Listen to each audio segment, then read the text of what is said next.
பாராளுமன்ற தொகுதியினுடைய வேட்பாளராக உங்கள் முன்னால் உங்களுடைய அன்பை பெற்று நின்று கொண்டிருக்கக்கூடிய நான் கோயம்புத்தூருக்கும் மோடி அவர்களுக்கும் ஹாட்லைனாக இருப்பேன் என்பதும் உங்களுக்கு தெரியும்.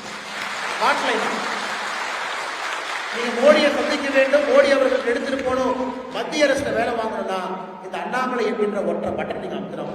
எங்கேயும் யாரும் போகணும். அண்ணாமலையை பிடிச்சு இன்னொருத்தரை பிடிச்சு அவரை பிடிச்சு மத்திய அமைச்சரை பிடிச்சு அவரை பிடிச்சு வேலை வாங்கலாம்.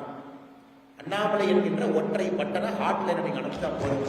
உங்களுக்கு இந்தியாவில் டெல்லியில எந்த வேலை வேண்டுமானாலும் கோயம்புத்தூர் நடக்கும் என்கின்ற நம்பிக்கையை நீங்க கொடுக்கும். அது என்னுடைய வேண்டுகோள். அதனால்தான் மோடி அவர்களுடைய உத்தரவின் பேரில் நான் உங்களுடைய வேட்பாளராக களமிறங்கியிருக்கின்றேன். கோயம்புத்தூரை மாற்றி பார்க்க வேண்டும். தமிழகத்தில் நம்முடைய வேட்பாளர்கள் என்ன இடத்துல யாரெல்லாம் போட்டி போடுறாங்களோ நம்முடைய வேட்பாளர்கள் அதை மாற்றி காட்டுவாங்க.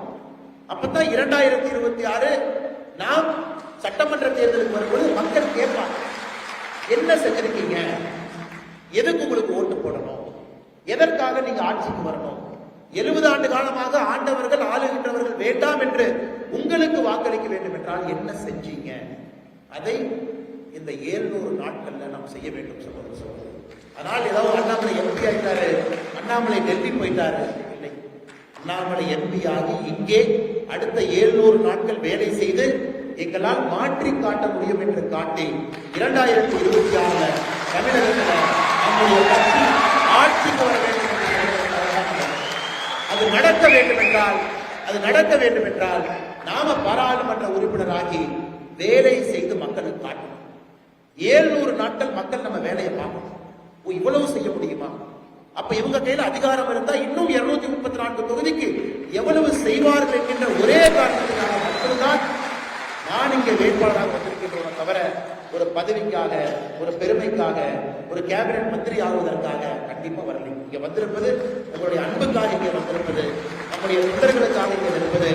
ஒரு ஊரை மாற்றி காட்டினார், ஒரு ஊரை மாற்றி காட்டினால் தமிழகத்தில் இருக்கக்கூடிய எல்லா மக்களும் நம்பிக்கை வரும். அதிகாரமே இல்லாம மத்திய அரசு மூலமாக மாற்றி காட்டுறாங்க. 2026 என்னுடைய கனவு எல்லாம் தமிழகத்திலே அரசியல் மாற்றம் நடக்க வேண்டும் என்பதுதான் என்னுடைய அதிகாரம். அதான் நம்முடைய கனவு. ஆனா அது நடக்கணும். நாங்க 2024 நடக்கணும். இது ரெண்டும் ஏன்னா ஒரு பக்கம் கரண்ட ஜெனரேட் பண்ணீங்கன்னா தான் சுவிட்ச் போட்டா வீட்டுல பல்ப் எரியும். 2026 வீட்டுல சுவிட்ச் போட்டா பல்ப் எரியுது. ஆனா 2024 கரண்ட் ஜெனரேட் பண்ணும். அதனால நீங்க ரெண்டையும் குழப்பிடக்கூடாது. 2024 பாராளுமன்ற தேர்தலில் நம்முடைய வெற்றி அடுத்த 700 நாட்கள் கடுமையாக இங்கே இருந்து உழைக்கும். அப்ப இங்க இருக்கக்கூடிய எல்லா சட்டமன்ற தொகுதியும் நம்ம பக்கம் வரணும். மக்கள் நம்முடைய வளர்ச்சி திட்டம் உழைப்பின் மூலமாக